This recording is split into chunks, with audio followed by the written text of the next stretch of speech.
আমরা দেখছি শুধু মানুষ আসছে এবং আসছে, এবং এই মানুষ কিন্তু সারা বাংলাদেশ থেকে আসছে। এই মানুষ স্রোতের মতো মানুষ আসছে এবং তারা কিন্তু সংসদের দিকে যাচ্ছে এবং কিছুক্ষণ পরেই জানাজা অনুষ্ঠিত হবে। আসলে এখান থেকে খালি চোখে দেখে বোঝা যায় না যে কত লাখ মানুষ এসেছে, তবে ধারণা করা হচ্ছে 10 থেকে 15 লাখের মানুষ ইতোমধ্যেই এই সংসদ ভবন এলাকায় প্রবেশ করেছেন এবং ধারণা করা হচ্ছে আরও হয়তো 20 লাখের মতো মানুষ আসবেন। এবং সারা বাংলাদেশ থেকে যে মানুষ এসেছেন সেই মানুষ কিন্তু তাকে শ্রদ্ধা জানাতেই এসেছেন, তাকে ভালোবাসেন বলেই এসেছেন। এদের কোনো রাজনৈতিক নেতাকর্মীর বাইরেও কিন্তু লাখো লাখো মানুষ তাকে একবার শ্রদ্ধা জানাতে এসেছেন।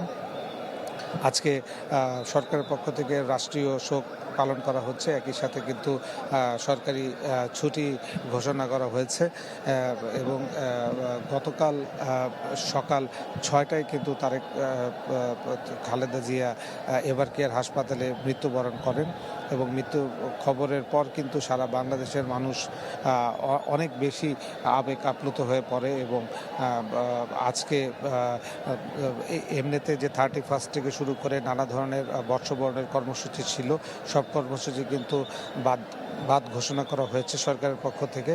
কোনো ধরনের উৎসব উদযাপন যেগুলো থাকে রাত্রেবেলা 31 উপলক্ষে সেগুলো কিন্তু করা হচ্ছে না। বিভিন্ন হোটেলে যে প্রোগ্রামগুলো আছে সেই প্রোগ্রামগুলোকে স্থগিত করা হয়েছে। আমরা ইতিমধ্যেই দেখতে পাচ্ছি বাংলাদেশের পতাকাবাহী একটি গাড়ি, ধারণা করা হচ্ছে সরকারের উচ্চ পর্যায়ের যে উপদেষ্টারা আছেন তারা এই মুহূর্তে কিন্তু ঢুকছেন ঘটনাস্থলে এবং তার পেছনে যদি আমরা দেখি তাহলে সেনাবাহিনীর গাড়ি দেখতে পাচ্ছি এবং তার পেছনেও কিন্তু বিভিন্ন দেশের রাষ্ট্রদূতদের গাড়ি এবং অ্যাম্বাসির গাড়িগুলোকেও আমরা সকাল থেকেই অনেকগুলো গাড়ি প্রবেশ করতে দেখেছি।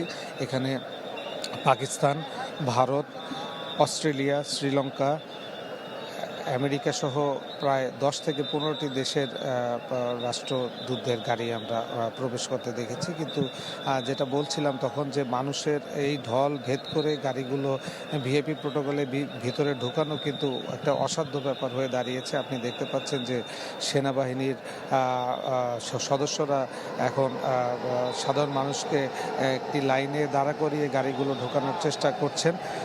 গতকাল রাত থেকেই কিন্তু এই এলাকাটি সেনাবাহিনী তাদের নিয়ন্ত্রণে নিয়েছেন এবং ভোর থেকে আমরা দেখেছি যে শহীদ প্রেসিডেন্ট জিয়াউর রহমানের পাশে কিন্তু খালেদা জিয়াকে সমাহিত যে করা হবে সেই কবরটি খোঁড়া হয়েছে এবং জিয়া উদ্যানে সেই রাস্তাটিতে বা সেই সড়কটি কিন্তু ইতিমধ্যে আইনশৃঙ্খলা বাহিনীর নিয়ন্ত্রণে নিয়ে নিয়েছেন, অর্থাৎ সেই সড়কটিতে কিন্তু সাধারণ মানুষের প্রবেশাধিকার বন্ধ রাখা হয়েছে।